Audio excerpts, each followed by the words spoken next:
You're going to be able to build a cheaper gaming PC this year. Now that got your attention, didn't it? PC gaming news is all a little bit doom and gloom at the moment, but fear not. What if I told you that you could build a gaming PC that not only has the next generation of gaming performance, has support for things like memory overclocking, PCIe Generation 4 SSDs, and still save yourself some money in the process? Some might doubt me and call me a liar, but I'd call myself pretty accurate. Let me explain after this. Corsair's 5000 series is about to change your gaming PC forever. With room for all of the latest and greatest components, you can easily fit and cool ginormous graphics cards with ease. Step up your game with Corsair's AirGuide fan technology, and with support for a whopping 10 case fans, you can always get the build that's right for you. You can even choose between glass and mesh panels. The possibilities really are endless. Check out the Corsair 5000 series today with that link down below. Let's waste absolutely no time in jumping straight into it, because we already know that this year we're bound to see brand new graphics cards at the more budget end of the market that are going to give next generation performance. We're going to see big boosts to FPS, so if you're wanting to play things like Apex Legends, Fortnite, Warzone, and you don't want to spend a huge amount on a gaming PC, then there's a lot of exciting news to come. I'd wager that we're looking at probably an extra £20 to £30 on the graphics card, but we're going to see that huge jump in FPS, especially in games like Cyberpunk, and I reckon that even the entry-level cards like the RTX 3050 will support ray tracing, even if it's not going to be the absolute best performer out there. And this in itself is fantastic news, but it's not what we're actually here to talk about today. Surprising, I know. And even more surprising is that the news comes from Intel. We've got Intel on Intel, haha!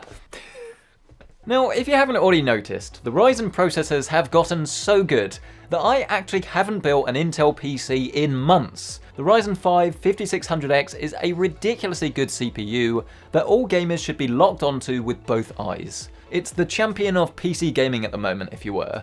But the price of this generation actually went up, with this unit around about £300, and that definitely puts it out of reach for a lot of gamers. In isolation, that price increase was okay, but the real problem came with the fact that the B550 motherboards also went up in price compared to B450. And obviously you want all of the features, but asking an extra £50 to £100 for a motherboard, in combination with £50 more, give or take, for the CPU, was a massive increase. And sure, you're going to get more features with things like Gen 4 PCIe and of course overclocking support, but this just doesn't help gamers on a budget, at least not for the time being. I am hereby extremely excited then to tell you that Intel has seen this opportunity and has definitely pounced. Ladies and gentlemen, remember the name B560 because you're going to need it. On paper, it perhaps doesn't sound that interesting. It's a mid-range chipset, but it's one that supports the newest 11th generation of Intel CPUs. And just like AMD's B550, you also get support for PCIe Generation 4 and both the discrete graphics and a single SSD. The best bit about B560 though is that they've actually listened to us and enabled memory overclocking straight out the box. So if you have RAM that wants to run at 3600 MHz, then just enable the XMP profile and you should be away. This was a big limitation last time around on B460, so I'm really excited to see that this is now enabled. Not that you'll necessarily even need it, because now the new Rocket Lake CPUs actually support 3200 MHz with no changes whatsoever. But hold your horses, it's not all good news, as unfortunately CPU overclocking is not supported. You instead need to go for a Z590 motherboard for that, but to be honest, I don't really think it matters that much. There's three main reasons for this. The first one being that AMD is so competitive with their processors now that Intel needs to squeeze every single last drop out of all of their processors, no matter how much they cost. And this means that the room for overclocking is likely to be reduced, so even if you do go for a more expensive Z590 motherboard, you might not be getting the same benefit that you would have done a few years ago. The second is that Intel offers a huge range of CPUs, and the cheaper ones don't allow for overclocking in the first place. And these are often the gems that offer the best bang for buck when it comes to PC gaming. And then the third is incredibly simple. Most PC gamers don't actually want to overclock their system, so even if they did have the option, they probably wouldn't do it. Alright then, Centric, you make a valid point, but how on earth is that actually going to save me money? Well, it's because your platform should be cheaper. Should be, and we're back to Marcus.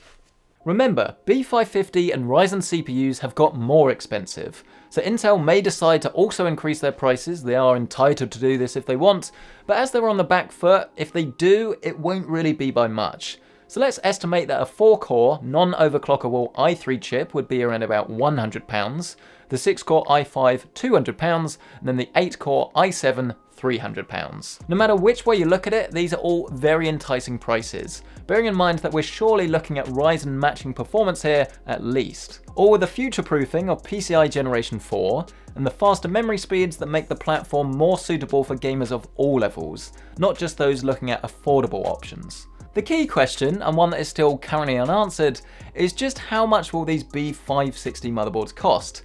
Because assuming that they're quite similar to the last generation of B460, then this would be a considerable saving versus a B550 motherboard. And assuming that the Intel chips were cheaper for around about the same sort of performance as a Ryzen chip, you can think we're getting savings of what, around about 50 to 100 pounds? 100 pounds would be a massive deal. So yeah, I'm definitely speculating a little bit here, but you can definitely see the potential for this to work out. Because the way I see it, worst case scenario is that the boards and the CPUs are essentially the same prices as each other, with the same sort of performance and basically the same feature set. This would still be wonderful news, as you'll have twice the availability from double the platforms, and the usual pricing war will begin where £10 will be knocked off here, $5 there, and all of this will soon start to add up. And again, don't forget that all of these new GPUs are coming this year, so suddenly your dream gaming PC will actually become a reality, with high refresh rate gaming and all of your favourite multiplayer titles, and then the CPU horsepower to back it up. It's great news for me, it's great news for you, and I think it's great news for the industry to actually have two proper, fully viable options. That means that if you do buy the wrong one, it's not really the wrong one at all. Let me know your thoughts on this down in that comment section below. Did you think about B560, or was this completely off your radar? Are you team AMD, team Intel, or are you on team buy whatever's best? The best team, the A team if you were. Let me know your thoughts, and of course, as always, if you do want to check out current pricing, then you can find my Amazon affiliate links to the latest CPUs, GPUs, the works, all linked down in that description below. And of course, while you're down there, it's time to bask in the glory of Corsair's 5000 series. The iQ 5000X combines the luxurious tempered glass look with huge ventilation gaps and a ginormous 360mm mesh intake on the side. Serious cooling has never looked so good. It's available in both black and white, with the iQ 5000X even coming with 3 PWM SP Elite RGB fans as standard. Learn a little bit more today with that link down below. Thank you so much for checking out this video though, I really appreciate it. Don't forget to smash that like button, get yourself subscribed, check out some more videos in the end screen, but thank you so much for watching. I'll see you in the next one.